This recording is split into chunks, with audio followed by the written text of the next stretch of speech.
guess to start us off, I heard an interesting metaphor today, which was how many of us in our lives are controlling the clock or don't. And there's two interesting metaphors behind it. So number one is athletes understand the clock, right? What makes Brady the best quarterback of all time? In or one of the things. What are one of the things that makes Brady the best quarterback of all time? His handling of the clock, right? 2 minutes to play. How did he compose himself within those 2 minutes, right? That's what made Brady the GOAT because he understood how to manage the clock and he knew how to handle the clock. So if we look at the clock as our lives as well, we don't know how much time we have left on the clock. So the question we want to ask ourselves as men is, are we managing the clock? Are we aware of the clock? Are we being realistic about the clock? And are we using the clock to our advantage? Okay, so from an athletic perspective, you got greatest quarterback of all time, Tom Brady, maybe the greatest player of all time, but that's whatever. But Jordan, greatest, both goats. correct. So let's look at two GOATs. Yep. Right? Two GOATs. What is a characteristic that sets them into a whole another stratosphere? Right? Like, okay, let's think quarterbacks. Aaron Rodgers, incredible quarterbacks. Peyton Manning, right? Guys that go down as a great, as one of the greats. But something that made Brady the great, the GOAT, some would argue, and I would agree, is that it comes down to clock management. Being able to understand the clock, but also handle the pressure when the clock is ticking down. So how do we use that metaphor in our own lives? So interesting fact is that Jordan having taken, and I'm going to screw up the numbers here, let's just say Jordan took 25 buzzer beaters, Right. game-winning shots, and he made 9 of them, let's say. Right now, there's two metaphors there. There's thousands of players or hundreds of NBA players through the years that have never had a game-winning shot. Why? Because they never put the work in to get to that point. They never had the self-confidence to take the shot. And I'd also argue that they never had the confidence of the people around them to take that game-winning shot. Of those 25 shots, I can guarantee that 20 of the times of the 25, his teammates were trying to get him the ball. So there's a metaphor there, right?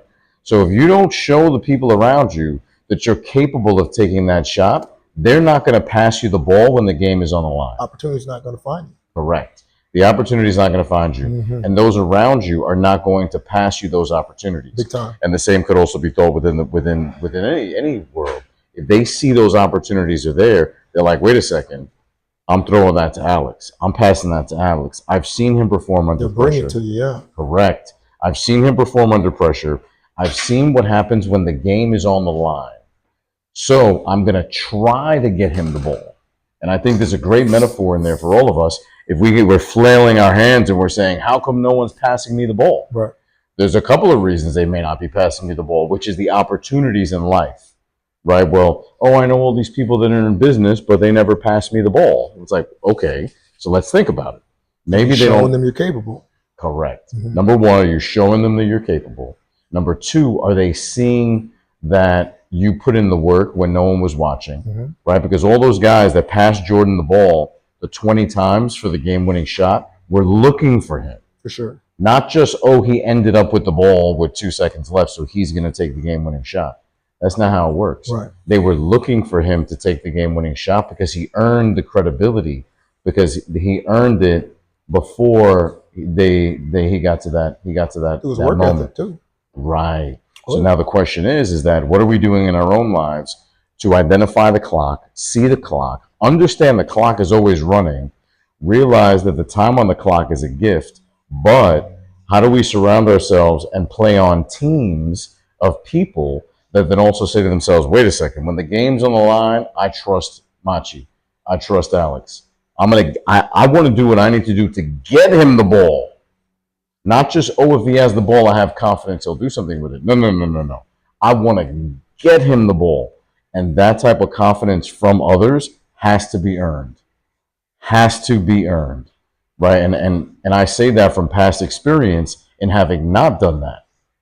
and having not earned Big time. the trust in those people around me. And then if I'm like, well, hey, how come you didn't pass me the ball? We're like, nothing against you. We just didn't know that you had the capability of even taking that How shot. come you didn't call me for the opportunity? Correct. How come you didn't put my name in on the table? You know what Correct. I mean? We're like, well, number one, we didn't know you were looking for opportunity, sure. and then number two, we didn't know that you could handle it if you got it. Oh yeah, So don't blame us for not passing you the ball. big time. What have you done behind the scenes where everyone starts looking for you? Yep. Looking for you when they have the opportunities. And life's a funny thing is that even as I'm starting to go and grow in a couple different things I'm working for, I'm finding that now these opportunities are finding me. Big time. Exactly. I keep getting the ball passed to me. Exactly. I'm looking over here, it's like I'm getting the ball passed to me. 100%. You know what I mean? Like if I'm not married, I got a buddy of mine like, hey, listen, my lady's sister is in town. He's passing me the ball. I'm looking at it like, oh, because he knows who I am as a man. He's seen me walk when no one's watching. Big time. He's seen what I do behind the scenes. Big time. And I've walked the walk. Now he's got this ball in his hand of something that he values and that he feels protection over. Yep. And he's active. So now I got balls coming to me and I'm like, oh, okay, like I guess I'll shoot this one. Or you know what? This is not the shot I'm going to take because it's not mine. I'm going to find someone under the rim and I'm going to pass them the ball. Big time. So I think it's a very interesting metaphor of the opportunities find you after you've shown the universe, after you've shown God, after you've done the work, then the opportunities, the ball gets passed to you. But until that point, the God is not going to entrust that you're ready to do it. So you got to do that beforehand. And then it's crazy. Then all of a sudden, like I said, I'm getting past the ball right now from things I had just opportunities that I was in business opportunities and relationship opportunities. People are just passing me the ball. I'm getting a chest pass out of nowhere that I didn't ask for, rather than flailing my hands, which I had done for so many years, saying, pass me the ball, pass me the ball. Right. And everyone's looking at me like, I don't know, because your scoreboard isn't run up right now. For sure. So if your scoreboard don't look that high, your stats don't look that good. So we're not going to pass you the ball. So I think there's a huge mindset shift there that I know I had to personally make, right? And so much of my reflection and sharing that is me looking back at my past mistakes and needing to correct them. 1000%. That's such a great point, and it leads me down a path of talking strictly about just work ethic. Mm-hmm. And I think about the story and the relationship dynamic between Kobe Bryant and Shaquille O'Neal. Ooh. And after Kobe passed, Shaquille O'Neal's been very vocal about, how everything went down with him and Kobe. Mm-hmm. And kind of his responsibility in the deterioration of that relationship and kind of, sustaining the divide between them. And then you listen to Kobe's perspective, and he was saying, it's about work ethic. And he was saying, hey, big fella, you want me to pass you the ball. However, you're not in here putting in the work. And to your point is all these things, we're going to receive what we're in alignment with. Great point. And so as soon as you start moving in alignment, right? But and it's almost organic. It's not even like an effort thing. You just have to be, and whatever you are is what you're going to attract. Good point. And so the more that we work on our internal, right, and those things that the character of a man is defined by what he does when nobody's watching. Mm. You see what I'm saying? That's why a lot of guys have to do that shadow work to clean that up. Yep. Right? Because we think that, if nobody sees it, it doesn't matter.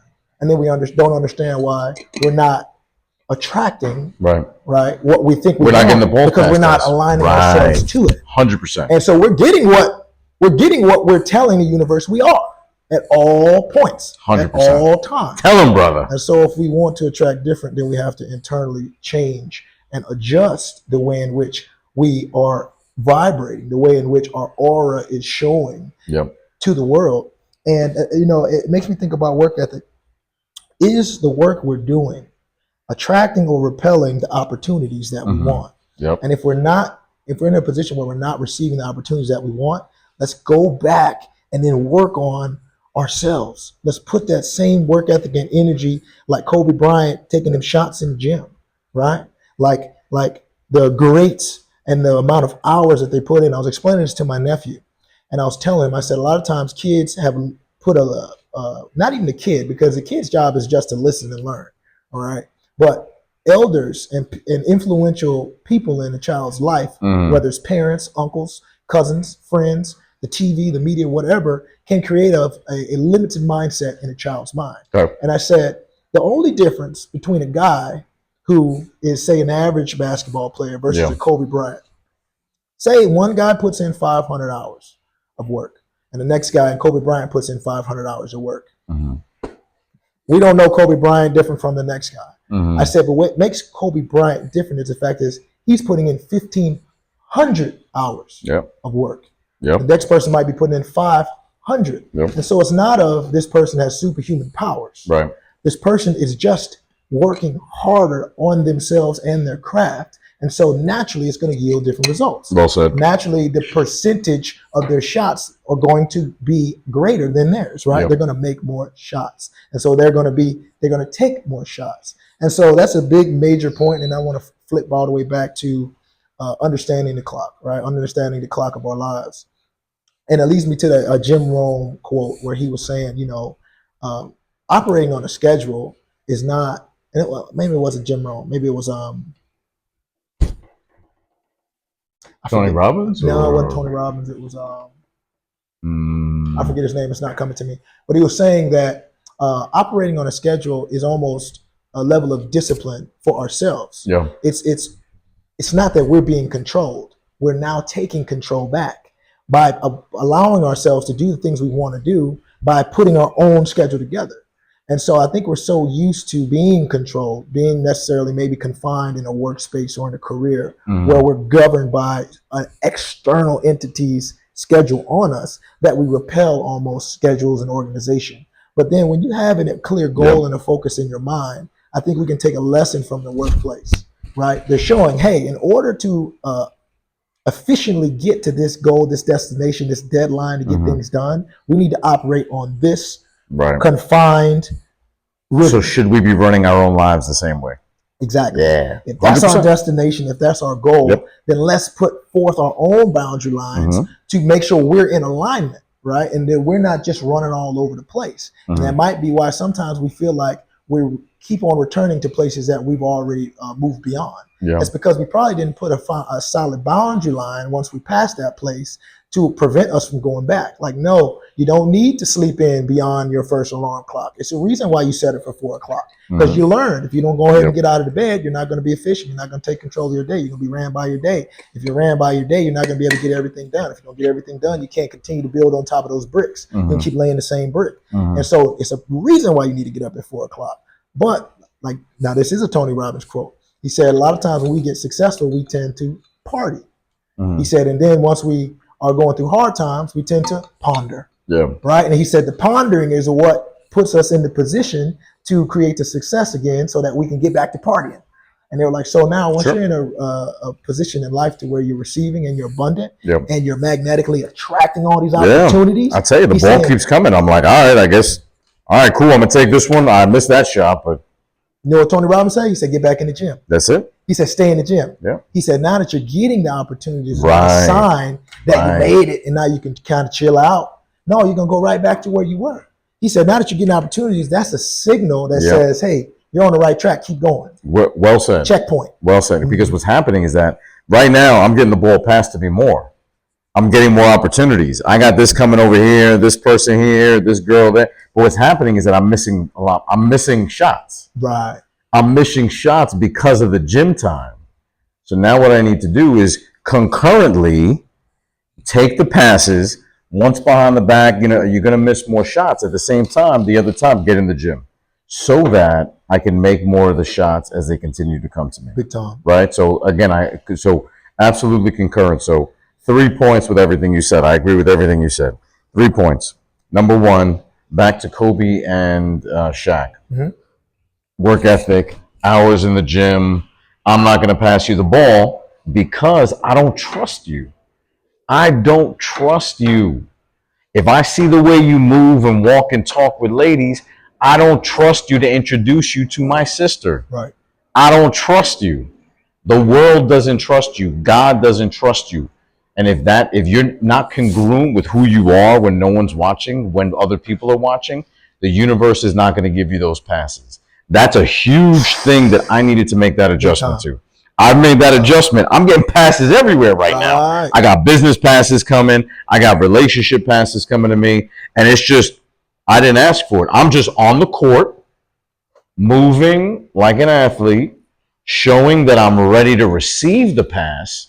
That's the other thing as well. If you're on the court and you're dilly-dallying on the court, I don't care if you're on the court. Someone's got the pass and they're like, his hands aren't up. Right. He doesn't look like he can handle this pass. He ain't ready. He's not ready. He's running a route, but he's not even looking back at me. If I'm here and you're running a slant and you're like, why didn't you throw it to me? Because you're looking downfield. I tell my youth athletes, You're thinking about scoring when we haven't even gotten the first down yet. And you're running a slant. I got you. I see you right there on the flat, but I can't throw you the ball because you're not even looking at me. Or I do when I hit you in the back of the helmet. Great metaphor, right? big time. Just made that up right now. That's good. Ding. So I had to throw a little. That was good. Yeah, I know. I'm also hysterical. We should add bomb sounds. I think we should. We should. Every time. So that's it. Dropping bombs. So are we ready for the passes? Are we putting in the work so that the people around us that are in the game as well trust us to pass us the ball when the game is on the line or just during the game at all? So something I had to align myself with was exactly who I was, what I was capable of. Now, everybody's trying to throw me the ball, right? I'm here, I'm throwing the ball over here, this relationship, hey, I want you to meet this girl, I want you to, you want to be a part of this business deal. And the passes are coming now because I'm on the court, I'm in the game, and people are seeing that I'm ready to play. They're seeing, the muscle development metaphorically to say, okay, he's been in the gym. I could see that. Cool, I could trust him with this pass because it's going to affect all of us that are within this game. So number one, back to Kobe and LeBron, hours in the gym, trust from your teammates or whether they're going to throw you the ball or not.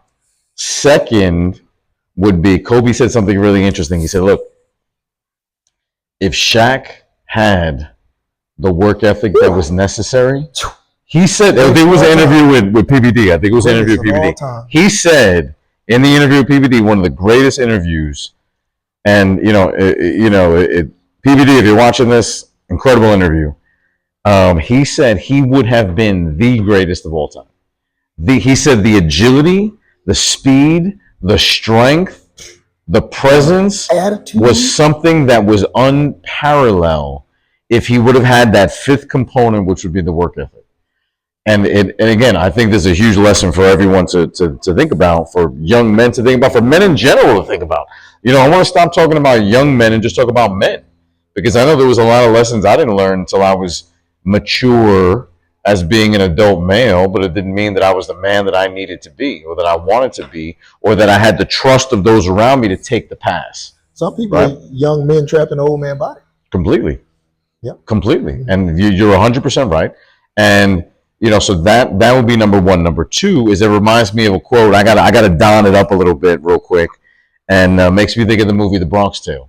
Mm-hmm. Right. So in The Bronx Tale, there's a famous scene where Robert De Niro, who plays the father of Calogero, right? So it's this coming of age story, right? So The Bronx Tale is a coming of age story of a young man that gets two educations. He gets an education from his father, who instructs him on character, right?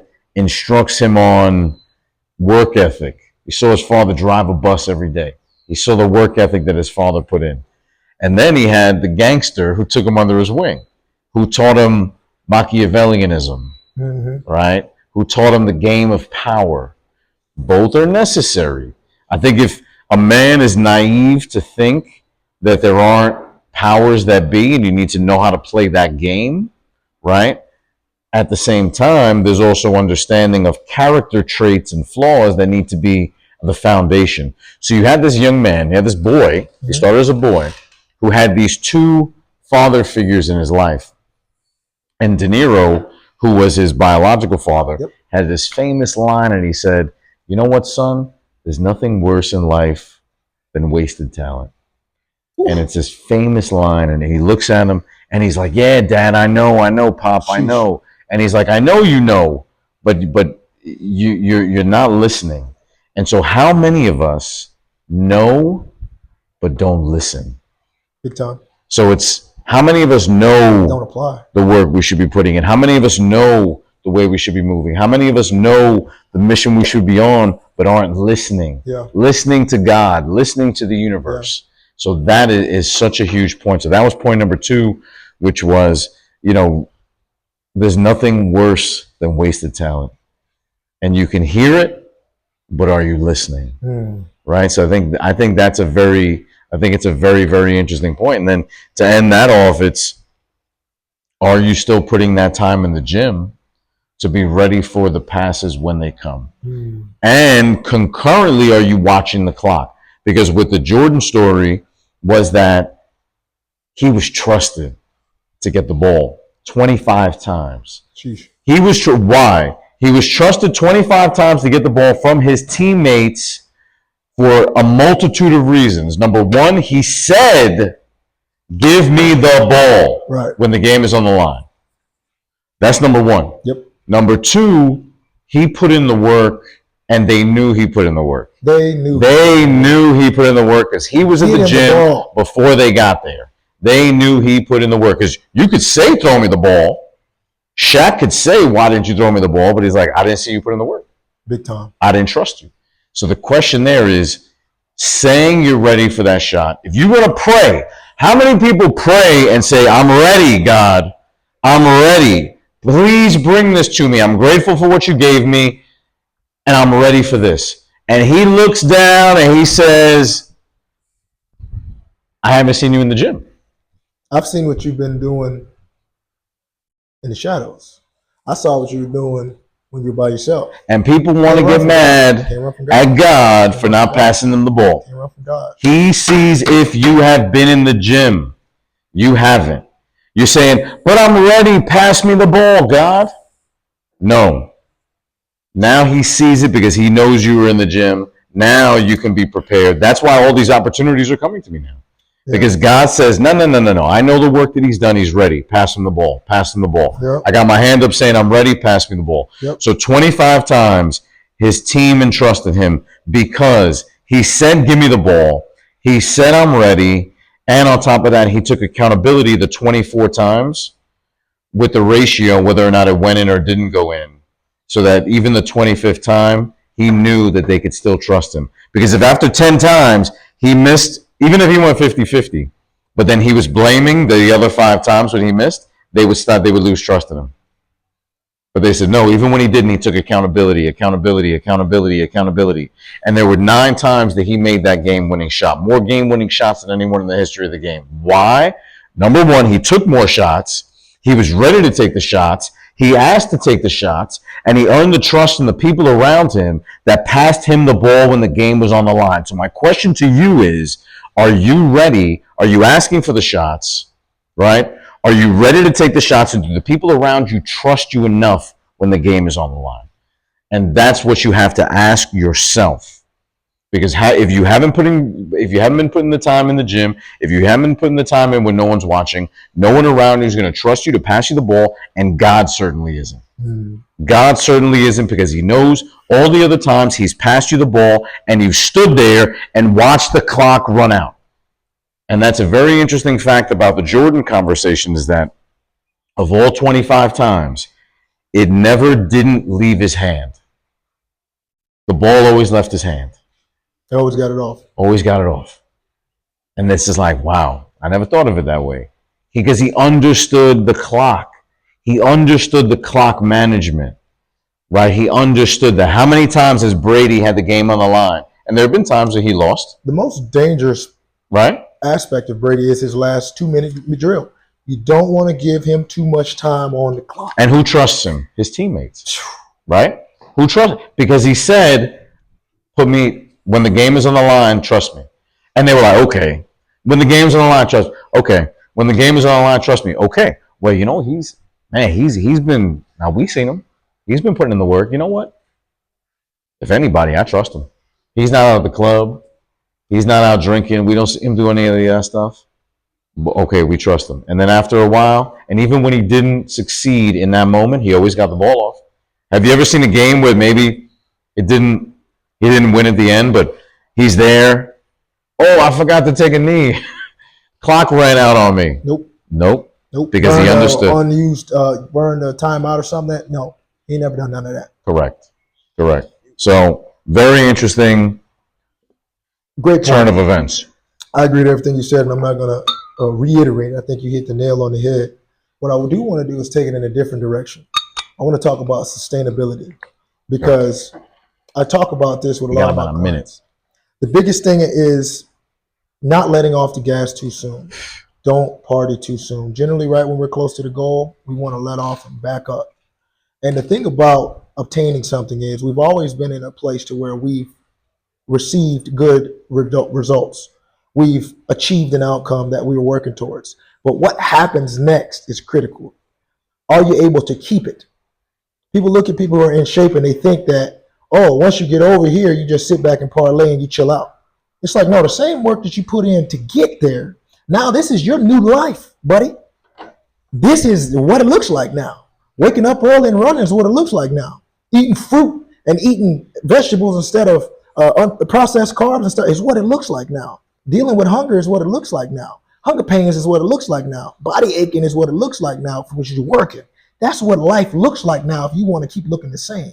But people want to run away from the work so much because we're so invested in the result that once we get even close to the result, we like, oh yeah, we get so excited. Now we're ready to run back to those behaviors that we felt like we were withholding from ourselves, not understanding that that old version can no longer come with you now in this new land. That's not temporary. Now now the new way you walk, the new way you talk, the new way you move, the new way you groove, the new way you lift, the new way you work out, the new way you see the world, you govern yourself. That's your new way of being, and you got to lock that in and set it and forget it. And that's why it's so important for those who are successful about a routine, a morning routine, a daily operating procedure, a schedule, right? They don't do that because they want to just get up and they want to feel like, oh, my alarm is off.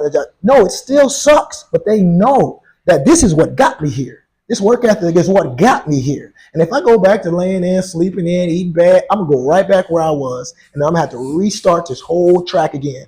And so, no, once we get there, once we get what we want, once we become abundant, once we start vibrating and we're magnetically attracting everything we've been asking for and praying for and doing the hard work for, now stay in faith. Faith keeps balance. Keep the routine. That keeps structure. And don't get too excited, right? You don't have to get excited because now this is just life. Now just lock it in. Yep. And keep it the same and keep your foot on the gas. 100. That last 2-3 minutes is probably one of the most fire you spit from an energy perspective. Because it was just, you know what I mean? Like that was there. Like we were just like the both of us are just going all in right now. You know what I mean? You had no 100%, right? So it was like everything you just said, total sense. Right? So when you get there, who did you become? Right? Like what person? And if you've become that person, those behaviors that kept you from being this should never be picked up again. And the discipline that we need to not pick up old behaviors and to not think of them as rewards and realize they are what they were, which were hindrances to get us to where we needed to go. So can we separate what we're viewing as a reward as opposed to that chocolate cake that, you know, it's not a reward. It's not. It was actually an anchor.